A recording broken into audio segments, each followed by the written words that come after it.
আসসালামু আলাইকুম। সুপ্রিয় দর্শক, সবাইকে শুভেচ্ছা জানাচ্ছি বাংলা ভিউ রাতের সংবাদে। আর এখনকার সংবাদ নিয়ে আপনাদের সাথে আছি আমি নোমান রশিদ। বিস্তারিত সংবাদের শুরুতেই জানিয়ে দিচ্ছি লতিফ ট্রেভেলস সংবাদ শিরোনাম।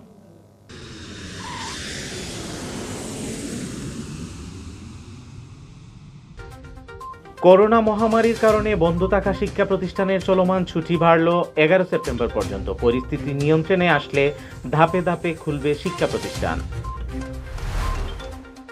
উচ্চচাপ বিশিষ্ট গ্যাস পাইপলাইনের উপর ও পাশে নির্মিত অবৈধ স্থাপনা উচ্ছেদে অভিযানে নেমেছে জালালাবাদ গ্যাস। দিনভর অভিযানে বহুতল ভবন সহ 10টি স্থাপনা উচ্ছেদ। 31 আগস্টের মধ্যে তুরস্কের সেনারাও ছাড়ছে আফগানিস্তান। বিমানবন্দর চালাতে কারিগরি সহায়তা চেয়েছে তালেবান। ভারতের উপহারের তৃতীয় চালানে আরও 40টি লাইফ সাপোর্ট অ্যাম্বুলেন্স আসলো বাংলাদেশে। স্বাধীনতার সুবর্ণ জয়ন্তীতে বাংলাদেশ সফরে এসে 109টি অ্যাম্বুলেন্স উপহার দেওয়ার ঘোষণা দিয়েছেন নরেন্দ্র মোদী। সিলেটে খোলা আকাশের নিচে রাখা স্যানিটারি পণ্যে এডিস মশার লার্ভা। দক্ষিণ সুরমার 3 প্রতিষ্ঠানকে সিটি কর্পোরেশনের জরিমানা। সিএনজি অটোরিকশা চালকদের নৈরাজ্য ও অযৌক্তিক ভাড়া বৃদ্ধির প্রতিবাদে সিলেটে মানববন্ধন। দাবি না মানলে আন্দোলনের হুমকি। দেশে 2 মাসের মধ্যে করোনায় সর্বনিম্ন মৃত্যু, কমেছে করোনা আক্রান্তের শনাক্তের হারও।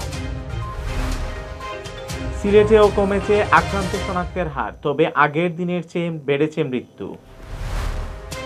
চিত্রনায়িকা পরিমণির জামিন আবেদনের দ্রুত শুনানি করতে হাইকোর্টের রুল। 1 সেপ্টেম্বরের মধ্যে ঢাকা মহানগর দায়রা জজকে জবাব দেওয়ার নির্দেশ। হেফাজতে ইসলাম নেতা ও সাবেক সাংসদ মাওলানা শাহিনুর পাশা চৌধুরীর জামিন, ব্রাহ্মণবাড়িয়া কারাগার থেকে মুক্তি। জুড়িতে হুসন আলী উচ্চ বিদ্যালয়ের জানালা ভেঙে ল্যাপটপ সহ গুরুত্বপূর্ণ জিনিসপত্র চুরির প্রতিবাদে মানববন্ধন, জড়িতদের গ্রেফতারের দাবি। জাতির জনক বঙ্গবন্ধু শেখ মুজিবুর রহমানের শাহাদাত বার্ষিকী ও জাতীয় শোক দিবস উপলক্ষে লেবানন আওয়ামী লীগের উদ্যোগে আলোচনা সভা ও দোয়া মাহফিল। এত সময় শুনছিলেন শিরোনাম, এবারে বিস্তারিত। করোনা মহামারীর কারণে বন্ধ থাকা শিক্ষা প্রতিষ্ঠানের চলমান ছুটি আগামী 11 সেপ্টেম্বর পর্যন্ত বাড়ানোর সিদ্ধান্ত হয়েছে। করোনায় পরিস্থিতি সন্তোষজনক থাকলে এরপর ধাপে ধাপে সব শিক্ষা প্রতিষ্ঠান খুলে দেওয়া হবে। বৃহস্পতিবার দুপুরে করোনা পরিস্থিতি পর্যবেক্ষণ ও শিক্ষা প্রতিষ্ঠান খুলে দেওয়ার বিষয়ে আন্তঃমন্ত্রণালয়ের এক বৈঠকে এ সিদ্ধান্ত হয়। ভার্চুয়ালি অনুষ্ঠিত এই বৈঠকে সভাপতিত্ব করেন শিক্ষামন্ত্রী ডাক্তার দীপু মনি। বৈঠকে শিক্ষা মন্ত্রণালয় এবং প্রাথমিক ও গণশিক্ষা মন্ত্রণালয় সহ টেকনিক্যাল কমিটির সদস্যরা অংশ নেন।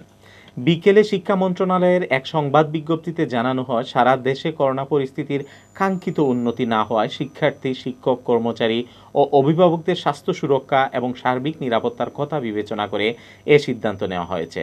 এতে আরও বলা হয়, কোভিড-19 সংক্রান্ত জাতীয় পরামর্শক কমিটির সঙ্গে পরামর্শক্রমে দেশের মাধ্যমিক ও উচ্চ মাধ্যমিক পর্যায়ের সব শিক্ষা প্রতিষ্ঠান এবং এবতাদীয় ও কওমি মাদ্রাসাগুলোর চলমান ছুটি আগামী 11 সেপ্টেম্বর পর্যন্ত বাড়ানো হয়।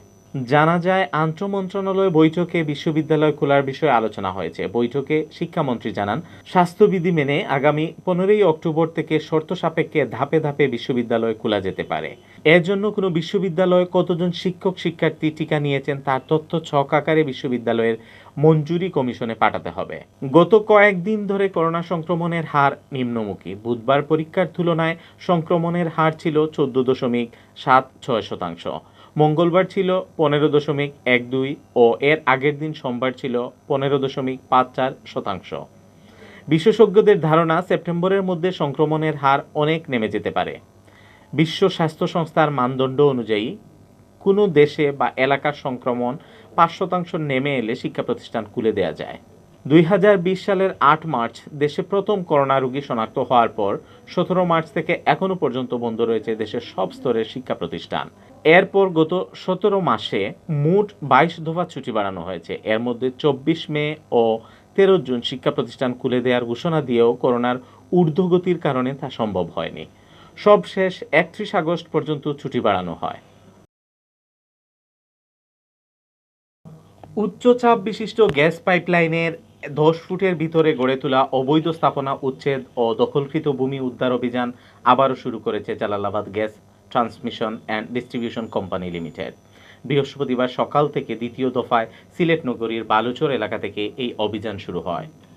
জালালাবাদ গ্যাস সূত্র জানায়, সিলেট অঞ্চলে Jalalabad gas transmission and distribution company লিমিটেডের উচ্চ চাপ সম্পন্ন সঞ্চালন লাইনের উপরে ও পাশে প্রায় 1000 অবৈধ স্থাপনা রয়েছে।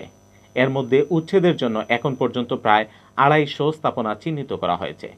এসব স্থাপনা উচ্ছেদে চলতি বছরের মার্চ মাস থেকে অভিযান চালাচ্ছে জালালাবাদ গ্যাস কর্তৃপক্ষ। গত 16 মার্চ প্রথম দফায় শাহপুরান থানাধীন ইসলামপুরের মোহাম্মদপুর নূরপুর আবাসিক এলাকা থেকে উচ্ছেদ অভিযান শুরু হয়। এরই ধারাবাহিকতায় বৃহস্পতিবার সকাল থেকে সিলেট নগরীতে দ্বিতীয় দফায় চালানো হয় উচ্ছেদ অভিযান। দিনভর অভিযানে প্রায় 10টি অবৈধ স্থাপনা ভেঙেছে জালালাবাদ গ্যাস কর্তৃপক্ষ। এর মধ্যে 2-3 তলা ভবন ও টিন শেড, আধা পাকা ঘরও রয়েছে। এছাড়া পাইপলাইনের পাশের দখলকৃত কয়েক শতক ভূমি উদ্ধার করা হয়েছে। গত মার্চ থেকে এ পর্যন্ত 120টি বাড়িঘর সহ বিভিন্ন স্থাপনা অপসারণ করা হয়েছে। অধিগ্রহণকৃত ভূমিতে স্থাপিত বসতবাড়ি উচ্ছেদ সংক্রান্ত টাস্কফোর্স কমিটির সদস্য সচিব ও জালালাবাদ গ্যাসের উপমহাব্যবস্থাপক আমিরুল ইসলাম জানান, নিয়ম অনুযায়ী গ্যাস সঞ্চালনের প্রধান পাইপলাইনের উভয় পাশে 10 ফুট করে মোট 20 ফুটের মধ্যে কোনো স্থাপনা থাকতে পারবে না। গত মার্চ মাসের আগে 10 ফুটের মধ্যে অবৈধভাবে গড়ে তোলা ভবন ও স্থাপনার মালিক এবং অবৈধভাবে ভূমি দখলদারীদের বারবার নোটিশ দেওয়া হয়েছে। কিছু মানুষ স্বেচ্ছায় স্থাপনা সরিয়ে নেন এবং দখলকৃত জায়গা ছেড়ে দেন, কিন্তু বেশিরভাগ মানুষ নির্দেশনা অমান্য করেছেন। তাই আবারও উচ্ছেদ অভিযান শুরু করা হয়েছে। বৃহস্পতিবার উচ্ছেদ অভিযানে নেতৃত্ব দেন সিলেট জেলা প্রশাসকের নির্বাহী ম্যাজিস্ট্রেট মোহাম্মদ মিসবাহ উদ্দিন ও জালালাবাদ গ্যাসের উপমহাব্যবস্থাপক আমিরুল ইসলাম। এবং এই কাজটা অব্যাহত থাকবে, যেহেতু একদিনে 2 দিনে সম্ভব না। আমাদের প্রায় 400 কিলোমিটার লাইন আছে, এই চিকনাগোল বটেশ্বর থেকে শুরু করে কুমারগাঁও এদিকে, আর এদিকে হচ্ছে আপনার এই এয়ারপোর্ট পর্যন্ত। তুরস্কের সেনারাও ছাড়ছে আফগানিস্তান, তবে কাবুল বিমানবন্দর চালাতে তুরস্কের কাছে কারিগরি সহায়তা চেয়েছে তালেবান। নাম প্রকাশে অনিচ্ছুক 2 তুর্কি কর্মকর্তা বার্তা সংস্থা রয়টার্সকে একথা জানিয়েছে। তালেবান বলেছে, বেঁধে দেওয়া সময়সীমা অনুযায়ী 31 আগস্টের মধ্যে তুরস্কের সেনাদেরও আফগানিস্তান ছাড়তে হবে। ভবিষ্যতে ভ্রাতৃপ্রতিম দেশটির সঙ্গে সম্পর্ক উন্নয়ন করা হবে বলে জানিয়েছে তালেবান। মুসলিম সংখ্যাগরিষ্ঠ তুরস্ক ও আফগানিস্তানে নেটো মিশনের অংশ ছিল। কাবুল বিমানবন্দরে দেশটির কয়েকশো সেনা অবস্থান করছে। তারা কাবুল ছাড়তে শুরু করেছেন বলে জানিয়েছে প্রতিরক্ষা মন্ত্রণালয়। আফগানিস্তানের ক্ষমতাসীনরা অনুরোধ করলেও কাবুল বিমানবন্দরে সেনা উপস্থিত থাকতে পারে বলে কয়েক মাস ধরেই বলে আসছেন তুরস্কের president Recep Tayyip Erdogan. Taliban রাজধানী সহ দেশের বেশিরভাগ অংশের নিয়ন্ত্রণ নেয়ার পর তুরস্ক কাবুল বিমানবন্দরের নিরাপত্তা ও কারিগরি সহায়তারও প্রস্তাব দেয়। তবে তালেবান বলেছে, অন্যান্য বিদেশি বাহিনীর সঙ্গে নির্দিষ্ট সময়সীমার মধ্যে তুর্কি সেনাদেরও আফগানিস্তান ছাড়তে হবে, অন্যথায় তাদের দখলদার বাহিনী হিসাবে গণ্য করা হবে। নাম না প্রকাশ করার শর্তে তুরস্কের ঊর্ধ্বতন এক কর্মকর্তা বলেছেন, তালেবান কাবুল বিমানবন্দর পরিচালনায় কারিগরি সহায়তা চেয়েছে। তবে শেষ পর্যন্ত তালেবানের শর্ত মেনে আফগানিস্তানের সেনা না রেখেই তুরস্ক কাবুল বিমানবন্দর চালাতে প্রয়োজনীয় কারিগরি সহায়তা দিতে রাজি হবে কিনা তা নিশ্চিত নয়। এ বিষয়ে চূড়ান্ত সিদ্ধান্ত 31 আগস্টের মধ্যেই হবে বলে জানিয়েছেন দেশটির আরেক কর্মকর্তা। এদিকে তুরস্কের প্রেসিডেন্ট এরদোয়ান বলেছেন, তালেবানকে তাদের কথায় নয়, কাজ দিয়ে বিবেচনা করা হবে। জাতির পিতা বঙ্গবন্ধু শেখ মুজিবুর রহমানের জন্মশতবার্ষিকী উপলক্ষে বাংলাদেশকে 109টি লাইফ সাপোর্ট অ্যাম্বুলেন্স উপহার দিচ্ছে ভারত সরকার। এই উপহারে তৃতীয় চালানে 40টি অ্যাম্বুলেন্স ভারতের পেট্রোপোল বন্দর দিয়ে বৃহস্পতিবার সকাল 10টায় বেনাপোল বন্দরে প্রবেশ করে। 2021 সালের 26 ও 27 মার্চ বাংলাদেশের সফরকালে দেশের স্বাস্থ্যসেবায়, বিশেষ করে করোনা মহামারী মোকাবেলায় বাংলাদেশ সরকারকে 109টি লাইফ সাপোর্ট অ্যাম্বুলেন্স উপহার দেওয়ার ঘোষণা দিয়েছিলেন ভারতের প্রধানমন্ত্রী নরেন্দ্র মোদী। সেই প্রতিশ্রুতি অনুযায়ী বৃহস্পতিবার সকালে তৃতীয় চালানে 40টি অ্যাম্বুলেন্স ভারতের পেট্রোপোল বন্দর হয়ে বেনাপোল বন্দরে আসে। বেনাপোল কাস্টমস ও বন্দরের ছাড়পত্র নিয়ে সেগুলা ঢাকায় পৌঁছায়। এর আগে 21 মার্চ ভারত সরকারের উপহারের প্রথম চালানের একটি 7 আগস্ট 30টি ও 26 আগস্ট 40টি অ্যাম্বুলেন্স দেশে আসে। এ নিয়ে দেশে এলো 71টি অ্যাম্বুলেন্স। বাকি অ্যাম্বুলেন্সগুলো সেপ্টেম্বরের শেষের দিকে পর্যায়ক্রমে পৌঁছাবে বলে জানান ঢাকায় অবস্থিত ভারতীয় হাইকমিশন। উপহার হিসেবে আসা এসব অ্যাম্বুলেন্স ভেন্টিলেশন সুবিধা রয়েছে। বেনাপোল বন্দরের উপপরিচালক মামুন কবির তরফদার জানান, ভারত থেকে বেনাপোল বন্দরে 40টি অ্যাম্বুলেন্স বৃহস্পতিবার সকালে প্রবেশ করেছে। ঢাকাস্থ ভারতীয় হাইকমিশনের নামে অ্যাম্বুলেন্সগুলো উত্তরা মোটরস নামের একটি C&F এজেন্টে খালাসের জন্য প্রয়োজনীয় কাগজপত্র জমা দিয়েছে। কাস্টমস ও বন্দরের আনুষ্ঠানিকতা শেষে অ্যাম্বুলেন্সগুলোকে ছাড়পত্র দেওয়া হয়েছে।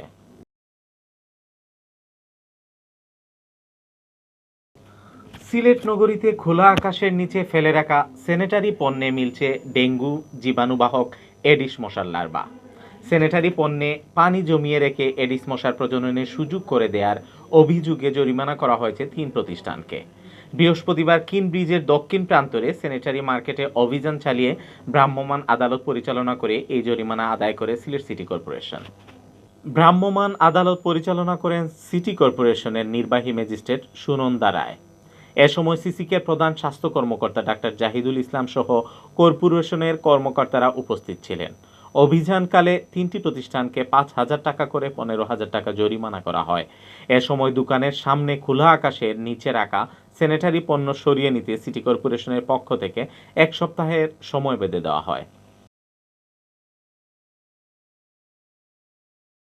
সিএনজি অটোরিকশা চালকদের নৈরাজ্য ও অযৌক্তিক ভাড়া বৃদ্ধির প্রতিবাদে মানববন্ধন করেছে যাত্রী অধিকার পরিষদ। বুধবার বিকালে সিলেট কেন্দ্রীয় শহীদ মিনারের সামনে এ মানববন্ধন কর্মসূচি পালিত হয়। সংগঠনের সভাপতি অধ্যাপক জ্যোতিষ মজুমদারের সভাপতিত্বে এবং সাধারণ সম্পাদক সুব্রত রায়ের পরিচালনায় মানববন্ধনে বক্তব্য রাখেন সহ-সভাপতি এম মতিন, কামরুজ্জামান চৌধুরী, বাহার উদ্দিন আখন্দ, মাহবুবুর রৌফ নয়ন, যুগ্ম সাধারণ সম্পাদক শাহরিয়ার চৌধুরী অভি, আব্দুল মালিক মানিক, প্রচার সম্পাদক ইশতাক আহমেদ সহ সংগঠনের নেতৃবৃন্দ। বক্তারা লকডাউনের পরও প্রশাসনের দোহাই দিয়ে সিএনজি অটোরিকশা চালকরা অতিরিক্ত ভাড়া আদায় ও যাত্রী হয়রানির তীব্র নিন্দা ও ক্ষোভ প্রকাশ করেন। তারা মাস্ক পরাসহ স্বাস্থ্যবিধির তোয়াক্কা না করে এবং সিএনজির পেছনের সিটে গাদাগাদি করে যাত্রী পরিবহনের প্রতিবাদ জানান। তারা অবিলম্বে পূর্বের নিয়মে সিএনজি চলাচল এবং ভাড়া আদায়ের দাবি জানান। দেশে মহামারী করোনা ভাইরাসে মৃত্যু ও শনাক্ত আরও কমেছে। গেল 24 ঘন্টায় করোনায় মৃত্যু হয়েছে 102 জনের। এটি প্রায় 2 মাসের মধ্যে সর্বনিম্ন মৃত্যু। এর আগে গেল 28 জুন 104 জনের মৃত্যু হয়েছিল। এরপর আর মৃত্যুর সংখ্যা কমেনি। এদিকে শনাক্তের সংখ্যা কমছে।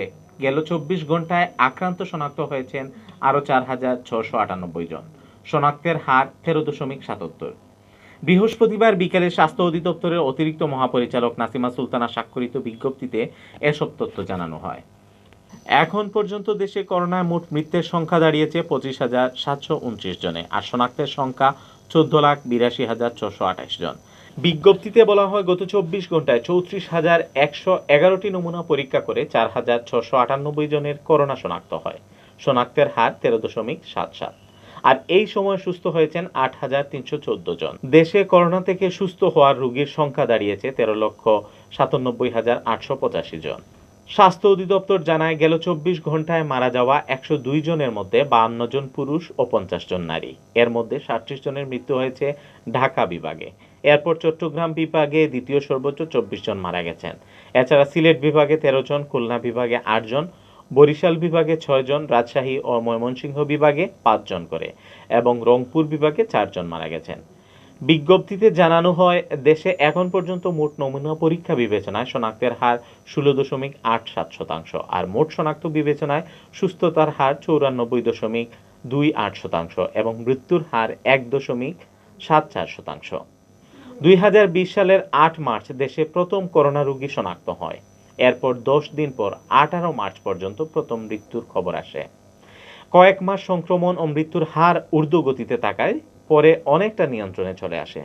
চলতি বছরের শুরুতে করোনা ভাইরাসের প্রকোপ অনেকটা নিয়ন্ত্রণে ছিল। তখন শনাক্তের হারও 5% নিচে নেমেছিল।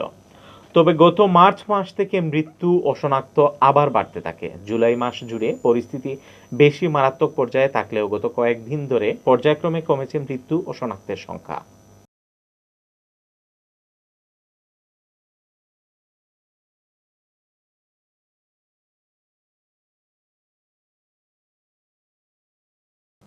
সিলেটে নমুনা পরীক্ষায় আক্রান্ত শনাক্তের হার কমেছে। গেল ২৪ ঘন্টায় সিলেট বিভাগে ১,৩৭৫ জনের নমুনা পরীক্ষা করে আক্রান্ত শনাক্ত হয়েছেন ১৮১ জন। নমুনা পরীক্ষার তুলনায় শনাক্তের হার ১৩.১৬%। আগের দিনের তুলনায় গেল ২৪ ঘন্টায় আক্রান্ত শনাক্ত ও শনাক্তের হার কমেছে। তবে আগের দিন ১০ জন করোনা আক্রান্ত হয়ে মারা গেলেও গেল ২৪ ঘন্টায় মারা গেছেন ১২ জন। বৃহস্পতিবার দুপুরে স্বাস্থ্য অধিদপ্তরের সিলেট বিভাগীয় স্বাস্থ্য পরিচালকের কার্যালয় থেকে প্রেরিত এক প্রতিবেদনে এ তথ্য জানানো হয়। প্রতিবেদনে উল্লেখ করা হয়, গেল ২৪ ঘন্টায় সিলেট বিভাগে নতুন করে যে ১৮১ জনের শরীরে করোনা ভাইরাসের উপস্থিতি শনাক্ত হয়েছে তাদের মধ্যে ৭৯ জনই সিলেট জেলার বাসিন্দা। বাকিদের মধ্যে সুনামগঞ্জের ১৯ জন, হবিগঞ্জের ১৮ জন ও মৌলভীবাজারের ৪৩ জন। এছাড়া Sylhet MAG Usmani medical college হাসপাতালে চিকিৎসাধীন আরও ২২ জনের শরীরে করোনা ভাইরাসের উপস্থিতি শনাক্ত হয়েছে। নতুন এই ১৮১ জন সহ বিভাগে করোনা প্রমাণিত রোগীর সংখ্যা দাঁড়িয়েছে ৫২,০৩৬ জনে। এর মধ্যে সিলেটে ২৭,৭১০ জন, সুনামগঞ্জের ৬,০৩৭ জন, হবিগঞ্জের ৬,২৩৯ জন, মৌলভীবাজারে ৭,৬১৬ জন ও উসমানী হাসপাতালে চিকিৎসাধীন রোগী ৪,৪৩৪ জন। গেল ২৪ ঘন্টায় করোনায় মৃত্যুবরণকারী ১২ জনের মধ্যে ১১ জন সিলেট জেলার ও একজন উসমানী হাসপাতালে চিকিৎসাধীন রোগী। নতুন এই মৃত্যুবরণকারীদের নিয়ে সিলেট বিভাগে করোনায় মারা যাওয়ার সংখ্যা দাঁড়ালো ১,০২৭ জনে। এর মধ্যে সিলেটের ৭৪৯ জন, সুনামগঞ্জের ৭০ জন, হবিগঞ্জের ৪৬ জন, মৌলভীবাজারের ৭০ জন ও উসমানী হাসপাতালে চিকিৎসাধীন ৯২ জন। স্বাস্থ্য অধিদপ্তর জানায়, গেল ২৪ ঘন্টায় সিলেট বিভাগে করোনা থেকে সুস্থ হয়েছেন ৪১৪ জন। এর মধ্যে সর্বাধিক ২৭৬ জন সুস্থ হয়েছেন সিলেট জেলায়। বাকিদের মধ্যে সুনামগঞ্জের ৩০ জন, হবিগঞ্জের ৬ জন, মৌলভীবাজারের ৯৩ জন ও উসমানী হাসপাতালে চিকিৎসাধীন ৯ জন রয়েছেন। আর এই নিয়ে সিলেট বিভাগে করোনা থেকে সুস্থ হলেন ৪২,২০৫ জনে। এর মধ্যে সিলেটের ২৭,৯৪৭ জন, সুনামগঞ্জের ৪,৬৩৯ জন, হবিগঞ্জের ৩,৩৪৫ জন, মৌলভীবাজারের ৫,৮০৩ জন ও উসমানী হাসপাতালে চিকিৎসাধীন ৪৭১ জন। সিলেট বিভাগীয় স্বাস্থ্য পরিচালক ডাক্তার হিমাংশু লাল রায় জানান, গেল ২৪ ঘন্টায় সিলেট বিভাগে হাসপাতালে ভর্তি হয়েছেন ৩৫ জন। এর মধ্যে উসমানী মেডিকেল কলেজ হাসপাতালে ১৪ জন, সিলেটের বিভিন্ন হাসপাতালে ১৭ জন ও হবিগঞ্জে একজন ভর্তি হয়েছেন।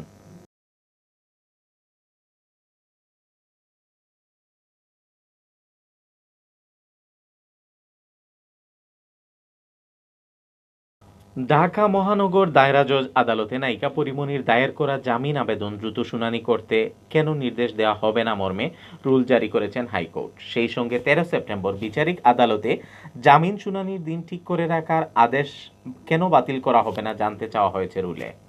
বৃহস্পতিবার বিচারপতি মোস্তফা জামান ইসলাম ও বিচারপতি AKM জাহিদ সারোয়ার কাজলের বেঞ্চে এ আদেশ দেন।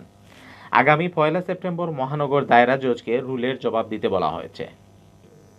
আদালতে আবেদনের পক্ষে শুনানি করেন আইনজীবী মজিবুর রহমান। রাষ্ট্রপক্ষে শুনানি করেন deputy attorney general Abu Yahya Dulal, সহকারী attorney general Mizanur Rahman.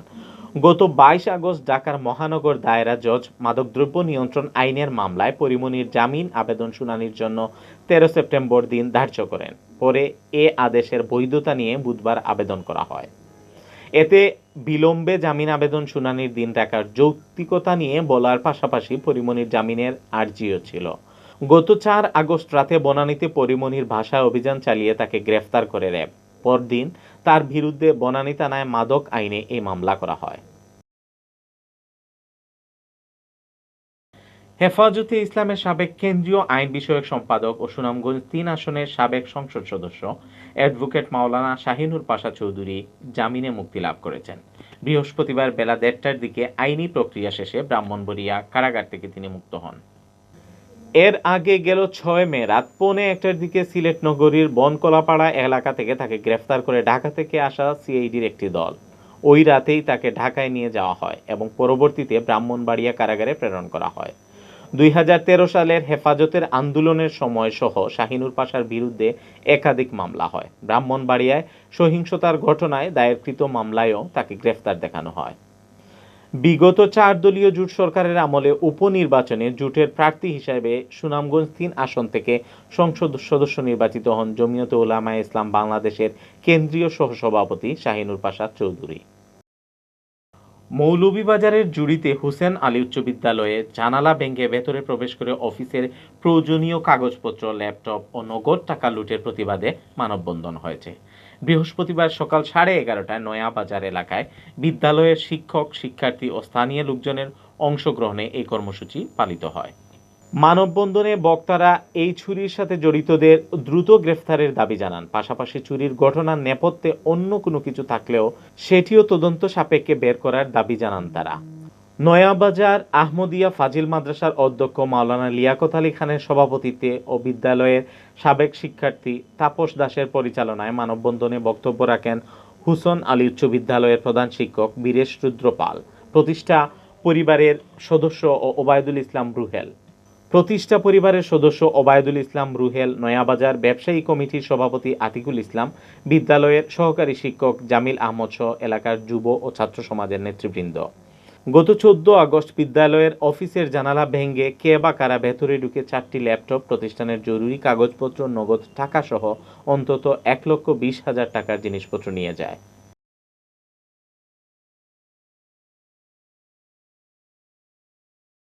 Bangladesh Awami League Lebanon কেন্দ্রীয় কমিটির উদ্যোগে জাতির জনক বঙ্গবন্ধু শেখ মুজিবুর রহমানের ৪৬তম শাহাদত বার্ষিকী ও জাতীয় শোক দিবস উপলক্ষে দোয়া ও আলোচনা সভা অনুষ্ঠিত হয়েছে।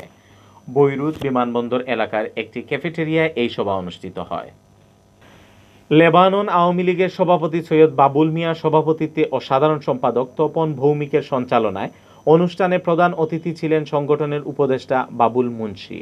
বিশেষ অতিথির বক্তব্য রাখেন সংগঠনের সহ-সভাপতি বিপ্লব মিয়া, আতিকুর রহমান, রুবেল মিয়া, আব্দুর রাজ্জাক, হিরণ মিয়া, শহীদ মিয়া, যুগ্ম সাধারণ সম্পাদক আলাউদ্দিন আলা, মোস্তফা কামাল মণ্ডল, জাহাঙ্গীর আলম, সাংগঠনিক সম্পাদক ইয়াসিন আবু তাহের, সহ সাংগঠনিক সম্পাদক সিরাজ মোল্লা, প্রচার সম্পাদক শাহিন মির্জা, দপ্তর সম্পাদক FM শাহিন, মহিলা সম্পাদিকা রিমা আক্তার ও সুফিয়া আক্তার সহ আরও অনেকে।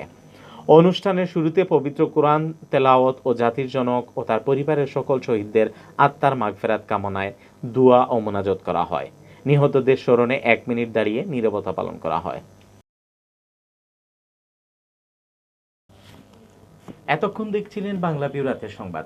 এরপর প্রচারিত হবে আমাদের সিলেটের আঞ্চলিক ভাষার সংবাদ। দেখার আমন্ত্রণ রইল। আল্লাহ হাফিজ।